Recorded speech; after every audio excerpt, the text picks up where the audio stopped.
안녕하세요. 숲에서 책 읽기입니다. 오늘의 책은 적당한 거리입니다. 저자는 김소원, 출판사는 카시오페아입니다. 다음은 출판사의 책 소개를 발췌한 내용입니다. 이 책은 우리가 상처받는 이유는 거리 조절에 실패하기 때문이라고 말하며 세상 속에서 나를 지키는 마음관리법에 대해 알려준다. 관계 속에서 끊임없이 고민하고 방황하던 문제를 수면 위로 끌어올려 바라볼 수 있도록 도와주고 적당한 거리를 통해 혼자 있으면 편안하고 같이 있으면 즐거운 관계를 유지하는 법을 알려준다. 책을 읽는 독자가 스스로 자신의 관계를 돌아볼 수 있도록 각 절의 뒤에 가이드를 제공해 셀프 상담을 할 수 있도록 돕는다. 서툰 나를 알아차리고 인정할 수 있을 때 우리는 비로소 너무 가깝지도 않고 너무 멀지도 않은 편안한 거리 조절이 가능하게 될 것이다.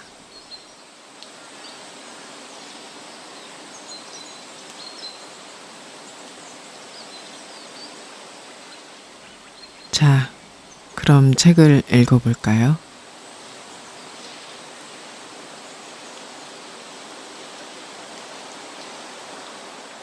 적당한 거리 4장 외롭지 않은 삶을 위한 마음 공부.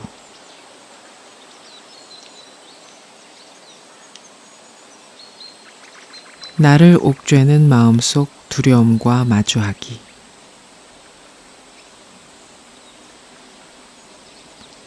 우리 모두는 삶, 사랑, 모험에 대한 꿈을 가지고 있습니다. 하지만 슬프게도 우리는 그것들을 시도해서는 안 되는 이유들로만 무장하고 있습니다. 그런 이유들은 언뜻 우리를 보호해주는 듯 하지만 사실은 우리를 가두고 삶의 거리를 두게 합니다. 삶은 우리가 생각하는 것보다 훨씬 짧습니다. 만일 타야 할 자전거와 사랑해야 할 사람들이 있다면 바로 지금이 그것을 할 때입니다. 퀴블러 로스 인생 수업 중에서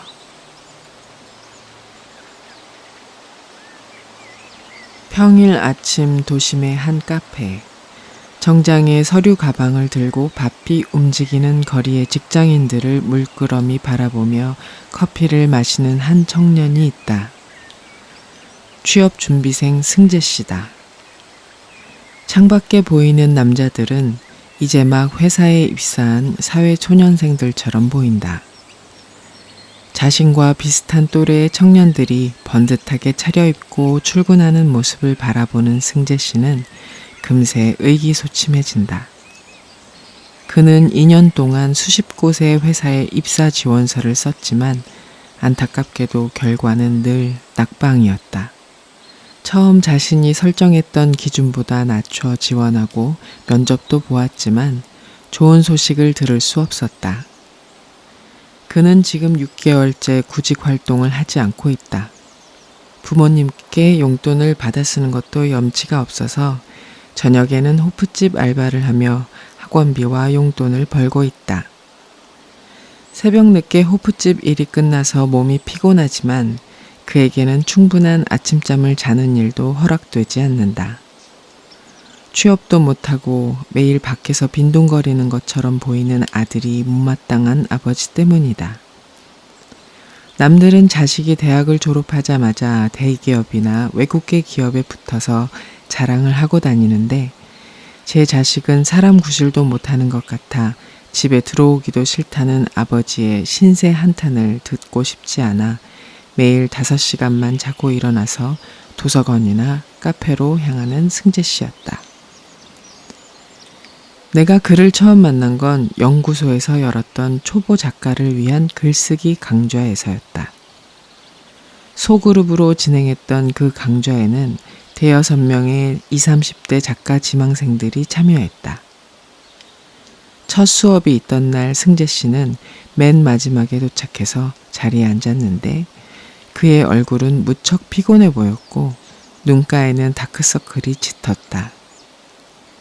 첫 시간에는 각자 어떻게 이 자리에 오게 되었고 무슨 이유로 글을 쓰고 싶은지에 대해 이야기를 나누었다.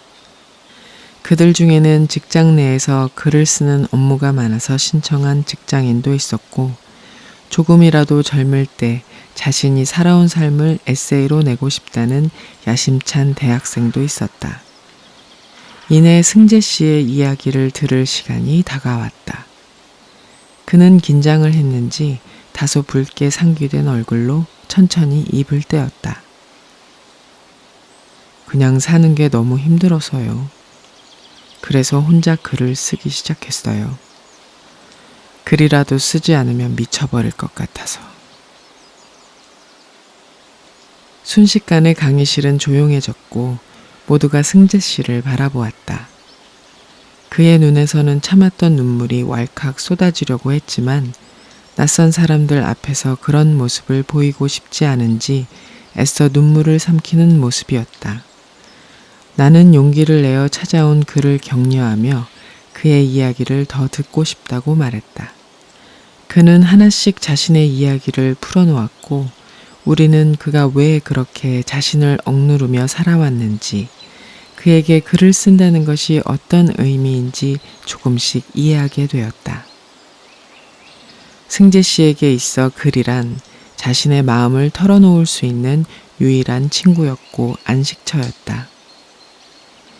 세상 사람들이 모두 자신을 쓸모없는 존재로 여기는 것 같아 사람들 앞에서만 서면 늘 불안했고 앞이 보이지 않는 미래가 암담하게 느껴졌다. 불확실한 상황 속에서 수년을 버티다 보니 마음은 피폐해질 대로 피폐해져 있었다. 반복된 구직 실패와 아버지의 비난, 주변 친구들의 취업 소식은 승재 씨를 점점 더 움츠러들게 했고 그만의 동굴 속으로 숨어버리도록 했다. 그런 승재 씨를 버티게 해준 건 다름 아닌 글쓰기였다. 나도 20대의 정체성과 진로 문제로 격렬한 방황을 했던 터라 승재 씨의 마음에 깊이 공감할 수 있었다. 인생의 반쯤 살고 나서 되돌아보면 20대는 무엇이든 자유롭게 도전할 수 있는 때임을 알게 되지만 그 당시에는 미래에 대한 막연한 두려움으로 끊임없이 흔들리고 방황할 수밖에 없다. 그나마 자신을 지지해주는 가족이나 친구가 있다면 힘든 상황도 잘 버틸 수 있지만 가족으로부터 비난을 받는 처지라면 아무리 정신적으로 건강한 사람이라도 멘탈을 유지하기 힘들다.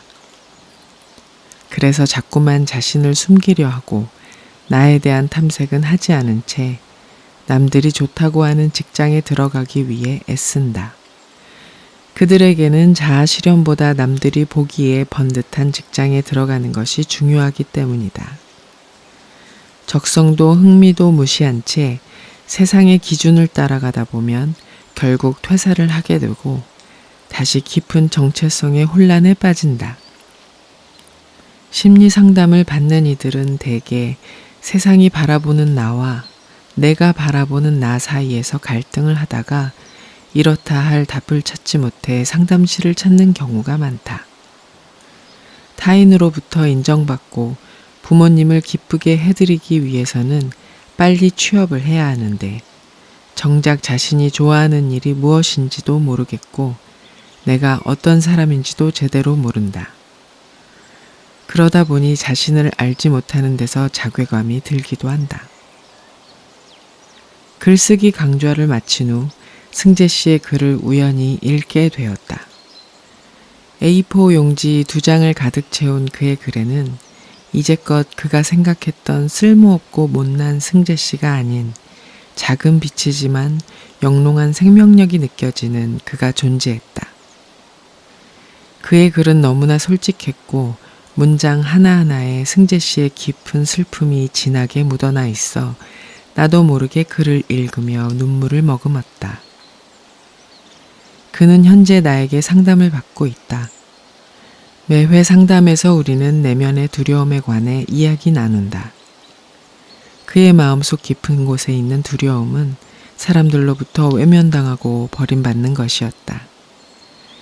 잘했을 때에만 타인으로부터 인정받을 수 있다는 뿌리 깊은 신념 때문에 늘 애쓰며 살아왔지만 그 신념 이면에 숨겨진 두려움 때문에 그는 자신이 원하는 것을 찾거나 도전할 용기를 내지 못했다. 도전했다가 실패하는 모습을 타인에게 보이는 것이 두려웠고 그러한 자신을 마주할 자신이 없었기 때문이다. 진저 히스는 여자들의 인생 2막에서 우리가 어떤 처지에 있건 나이가 몇이건 불행하고 스스로 심신이 만신창이가 되었다고 생각하더라도 우리의 초상은 여전히 인내심을 갖고 그 그림을 완성해 주기를 기다린다고 말했다.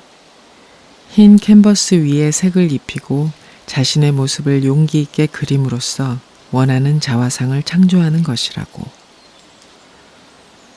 우리는 매 순간 남들의 시선을 의식하느라 정작 자신의 자화상에는 전혀 손을 대지 못하고 그리기를 망설이거나 타인이 아름답다고 인정할 만한 모습으로 색을 칠해 원래의 내 모습을 덮어버린다.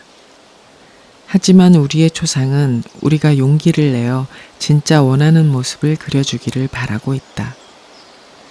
내가 가진 두려움이 무엇인지 용기 내어 바라보자. 나를 옥죄고 힘들게 하는 것은 세상 사람들이 아니라 다름 아닌 내 마음속 두려움이다.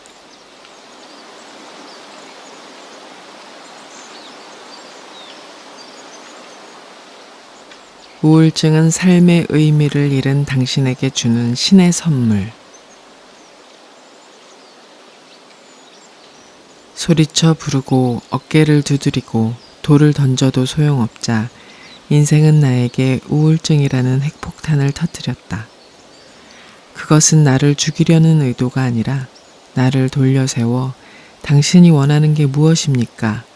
라고 묻기 위한 최후의 노력이었다. 파커 제이 파머, 삶이 내게 말을 걸어올 때.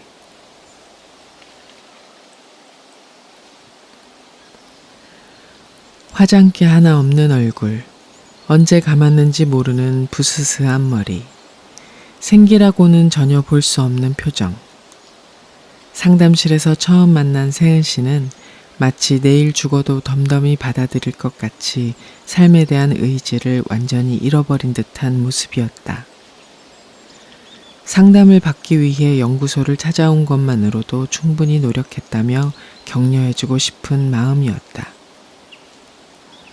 그녀는 내가 권한 따뜻한 차 한 잔도 외면한 채 멍하니 창밖을 바라보았다.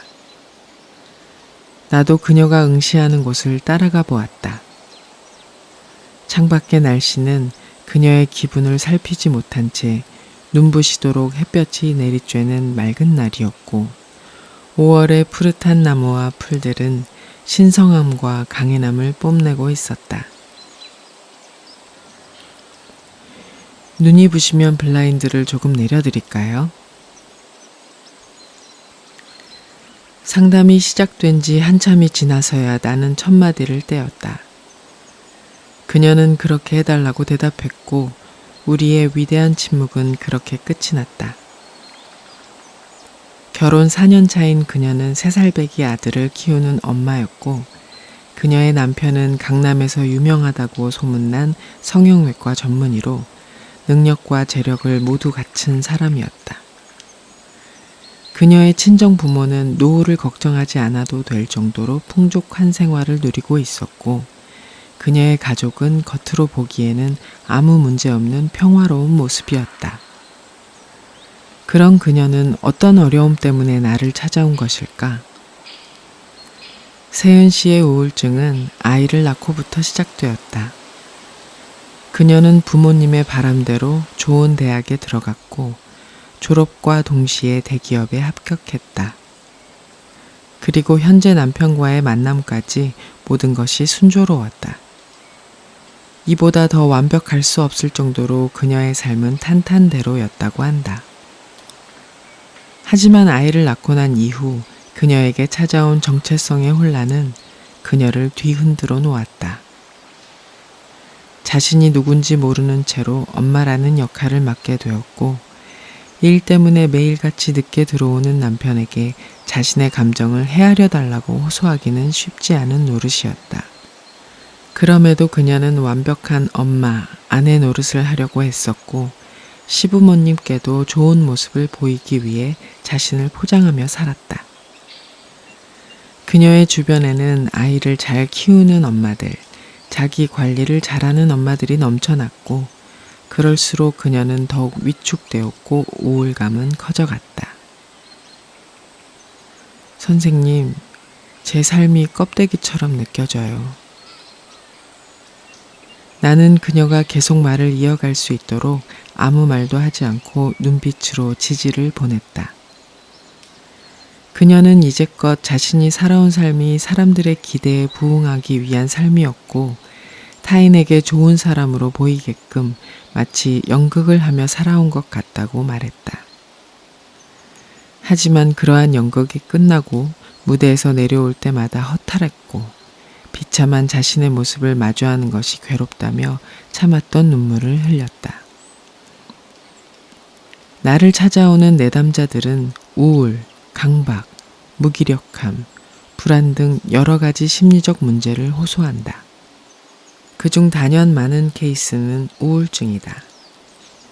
사람들은 자신의 삶이 뭔가 제대로 돌아가지 않는 것 같고, 남들과 비교해서 자신만 못나 보일 때, 무기력하거나 마음이 공허할 때, 심리적 좌절을 겪을 때 우울해진다.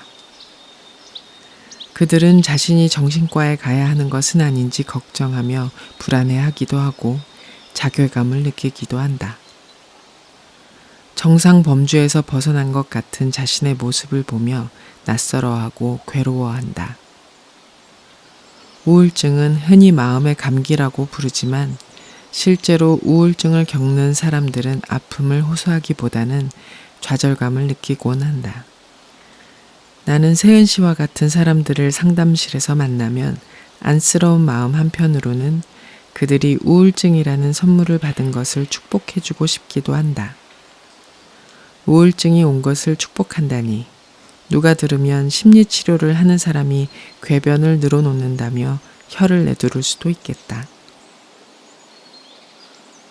우울증의 다른 말은 잘 살고 싶은 마음이다. 우리는 자신의 삶이 마음에 들지 않을 때, 이대로는 도저히 못 살 것 같을 때 우울해진다. 우울한 사람들은 더 우울하기 위해 상담실을 찾지 않는다. 그들은 현재의 무기력한 모습이 아닌 더 나은 자신이 되기 위해 상담실에 온다. 5월의 푸르른 봄에 만난 세은 씨도 겉보기에는 우울한 모습이었지만 그녀의 마음속에는 삶을 활기차게 살고 싶고 긍정적인 자신의 모습과 만나고 싶은 간절한 바람이 있었으리라. 그 모습을 만나지 못한 채 자꾸만 나락으로 떨어지는 자신만 보기 때문에 우울해지는 것이다. 이때 우리는 자신을 구제해줄 누군가를 찾는다. 우울증은 결국 나락으로 떨어지지 않기 위해 붙잡는 생명의 끈과 같다. 간절히 살고 싶은 마음 말이다. 그녀와는 4개월 정도 상담을 이어갔다. 그 만남 동안 세은 씨는 어떻게 변화했을까? 그녀의 우울증은 우리가 만난 지 2달이 지날 때쯤 대부분 호전되었다. 그녀는 약물의 도움 없이 스스로 자신의 우울증을 극복했다. 물론 이따금 기분이 가라앉을 때도 있었지만 바닥까지 파고 들어갈 정도는 아니었다. 내가 상담해서 그녀에게 준 도움은 사실 대단한 것이 아니었다. 그녀로 하여금 사람들이 씌워준 껍데기를 벗고 자신을 발견하도록 한 것, 그리고 그녀만의 삶의 의미를 찾도록 도운 것뿐이었다. 오스트리아의 정신과 의사이자 작가인 빅터 프랭클은 왜 살아야 하는지 아는 사람은 어떤 상황에서도 버틸 수 있지만 그렇지 못한 사람은 쉽게 무너지고 인간으로서의 존재 가치를 잃어버리게 된다고 말했다. 이것은 그가 제2차 세계대전 이후에 포로로 끌려간 아우슈비츠 수용소에서 매일 죽음을 마주하며 경험했던 통찰이었다. 그는 사느냐 죽느냐는 육체적인 힘이 아니라 포기하지 않는 마음에 달려있다고 이야기한다. 이러한 사상은 그가 창시한 로고테라피, 즉 의미 치료의 근간이 되었다. 그만큼 인간이 살아가는 데는 의미가 중요하다. 우리가 어떤 행동을 할 때에는 자기 나름의 의미가 있어야 하고 의미를 찾지 못할 때 우리는 껍데기와 같은 삶을 살고 있다고 느낀다. 그리고 의미는 반드시 자신의 힘으로 찾아야 한다. 부모나 주변 사람이 부여해 준 것이 아닌 스스로 찾은 삶의 의미만이 나를 실존적 존재로 살아가도록 하기 때문이다. 우울증은 삶의 의미를 잃었을 때 찾아온다. 나도 오랜 시간 우울증이라는 늪에 빠져 허우된 적이 있다. 지금 돌이켜 생각해보면 나에게 우울증은 신이 내려준 동화줄과도 같았다. 그만큼 잘 살고 싶고 의미 있게 살고 싶어서 힘들었던 것이다. 우울증이라는 선물 덕분에 나는 나만의 삶의 의미를 발견하게 되었고 온전한 나로서 살아가게 되었다. 우울증이라는 핵폭탄은 당신을 죽이기 위해 떨어진 것이 아니라 당신을 돌려세워 당신이 원하는 것이 무엇입니까? 라고 묻는 최후의 노력이다. 모든 것은 동전의 양면이다. 우울증 뒤에 숨겨진 보물을 발견하는 것은 오로지 당신의 선택에 달려 있다.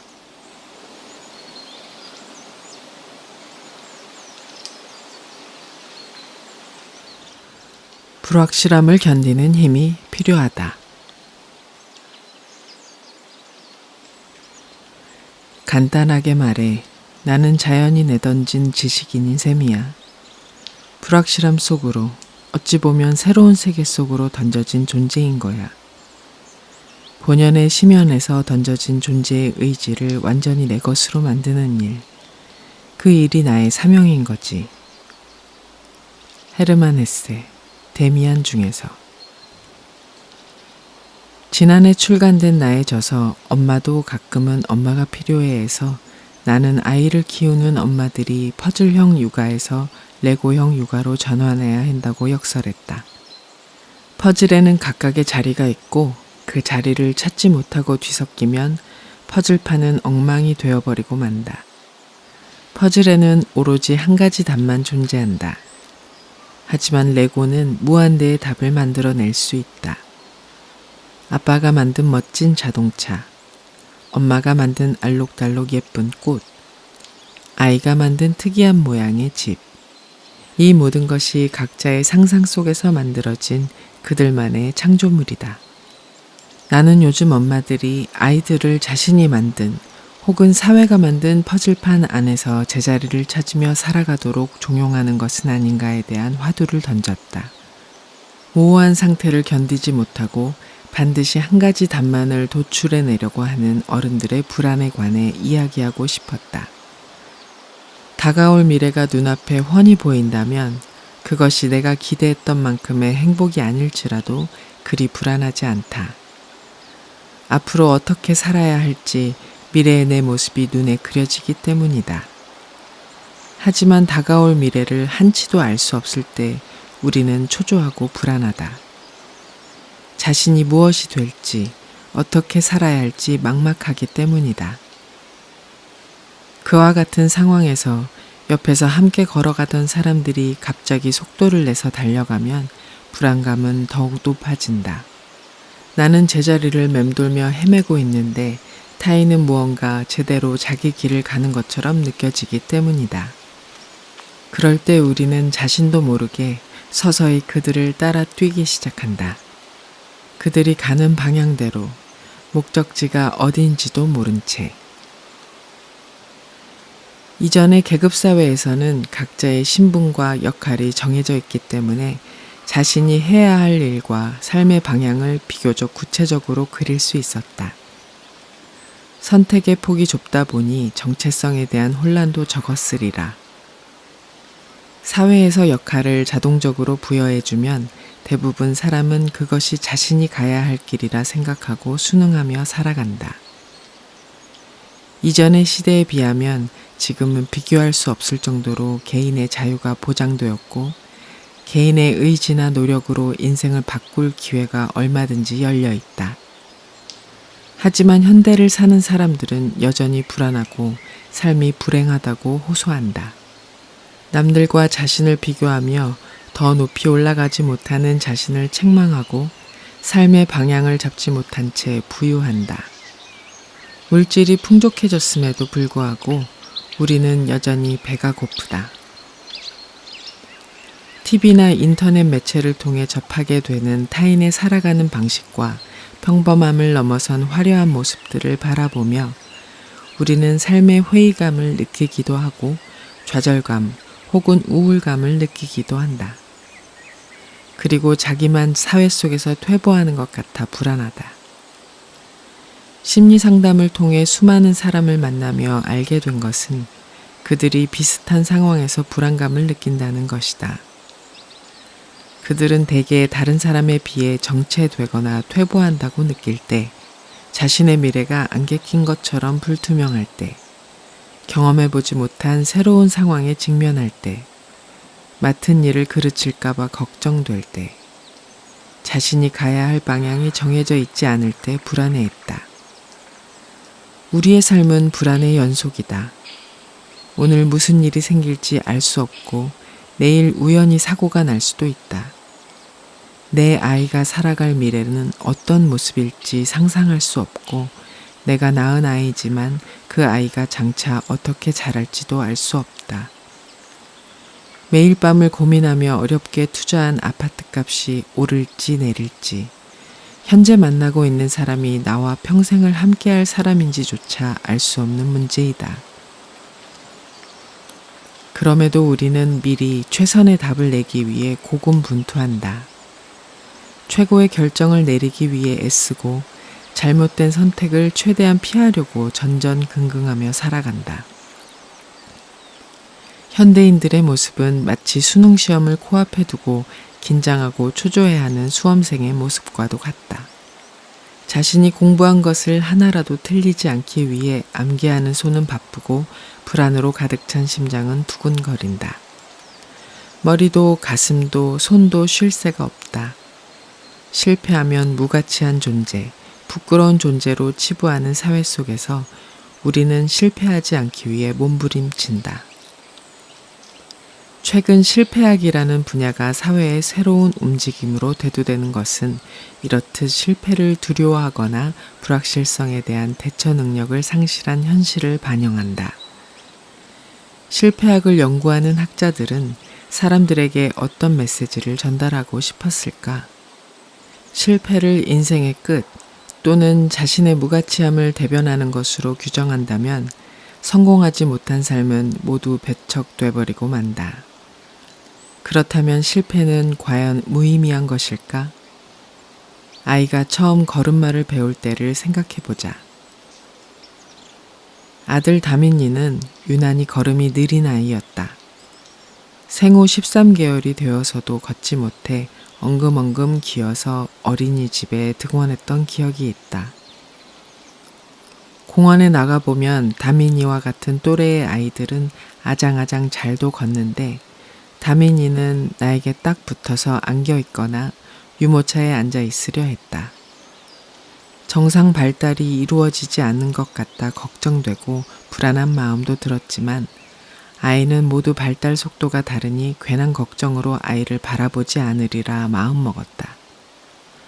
그리고 몇 달 뒤 다민이는 점차 자기 속도로 한 발 한 발 걸음마를 시작했다. 서는 힘이 충분치 않아 다리는 후들거리고 몇 번이고 넘어지기를 반복했지만 아이는 한 발짝이라도 자신의 힘으로 걷기 위해 안간힘을 썼다. 땀으로 아이의 목덜미가 흥건해지기도 했고 넘어져 코에 상처가 나기도 했지만 아이는 결국 스스로 걷는데 성공했다. 사람이 걷기 위해서는 2만 번을 넘어져야 한다는 누군가의 말이 떠오르는 순간이었다. 어쩌면 인생에는 완전한 실패도 완전한 답도 없는 것이 아닐까? 수만 번의 실패를 거듭하다가 비로소 걷게 된 아이의 넘어짐이란 실패가 아닌 시도였고 성공을 향해 가는 과정이었다. 그 아이가 앞으로 걷게 될 길 또한 우리가 미리 짐작할 수 없다. 아이에게 배움을 열어주고 부모로서 세상에 대해 조금은 알려줄 수 있지만 어떤 삶을 살지 결정하는 건 아이의 몫이기 때문이다.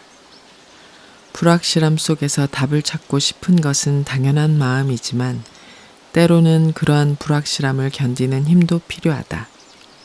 모든 것에 명확한 답을 내리려 하는 것이야말로 우리가 가지는 비현실적인 기대가 아닌가 싶다. 불안감은 죽을 때까지 우리와 동행해야 할 삶의 친구이다. 지금 이 책을 읽고 있는 당신의 마음속에 불안감이 올라온다면 있는 그대로 바라봐주면 좋겠다. 삶에서 당신만의 해답을 찾기 위해 애를 쓰고 있다는 증거니까. 삶이 어디로 가고 있는지 모름을 인정하고 나면 변화의 기회가 무르익는다. 그러면 비로소 구체적으로 변화하게 된다. 이처럼 길을 잃는 것은 더욱 깊은 길로 나아가는 서막과 같다. 마크 네포, 그대 마음에 고요가 머물기를 중에서.